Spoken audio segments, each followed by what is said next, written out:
Hi, this is a quick introduction to hypercubing using the Hyperspeedcube program. This is available on macOS, Windows, and Linux, and also runs in a web browser, for example, on a Chromebook.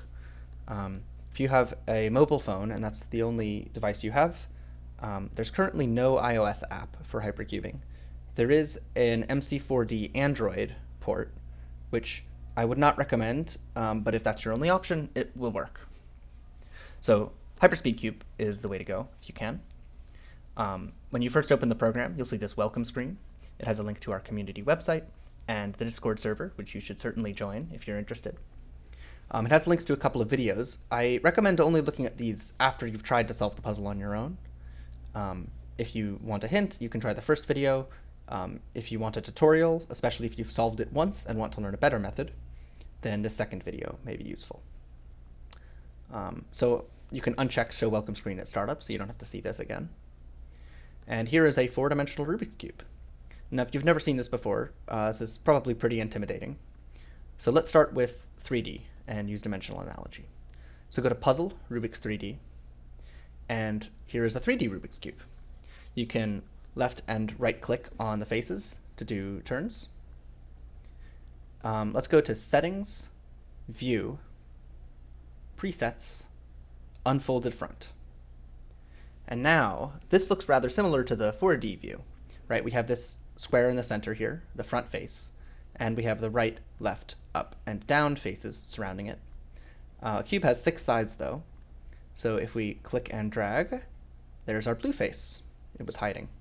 If we displayed the blue face, which I can do by going to Geometry and unchecking checking Show Back Faces, you see it's kind of covering up everything. So that's why we usually keep it hidden in 4D.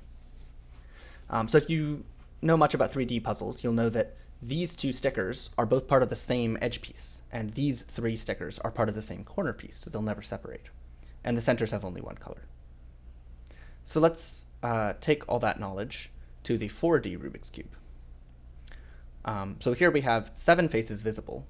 This one we call in. Then we have right, left, front, back, up, down.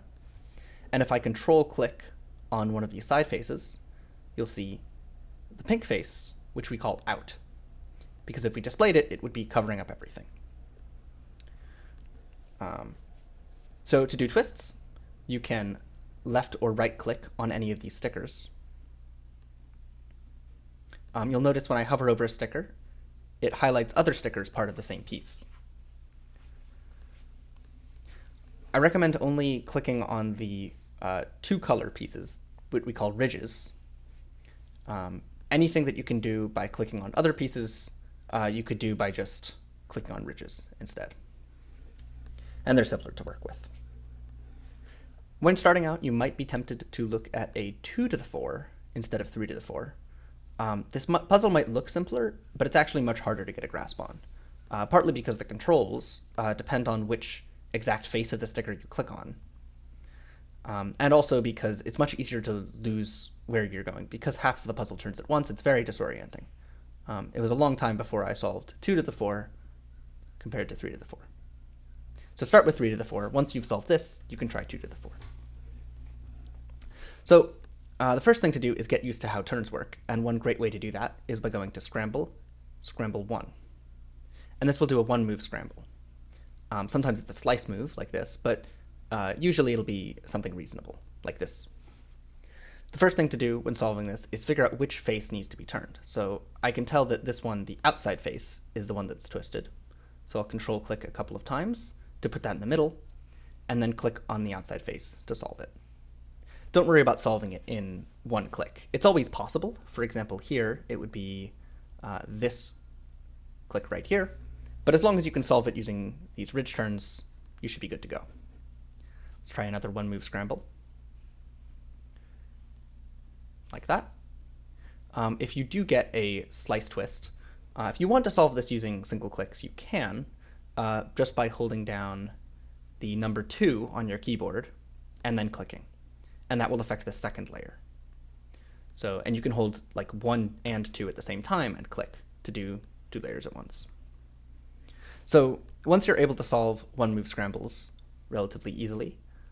You could try 2-move scrambles. I don't think there's too much educational value in that, but it can be a fun puzzle. The thing to do next is a full scramble. Now this is quite scary, but you can use tools, piece filters, to show just certain pieces. I recommend looking at my video on piece filters before trying to do much with this interface.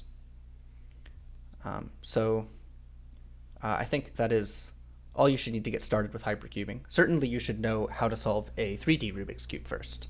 If you don't, there's plenty of tutorials online. It's also a good challenge if you want to try it yourself.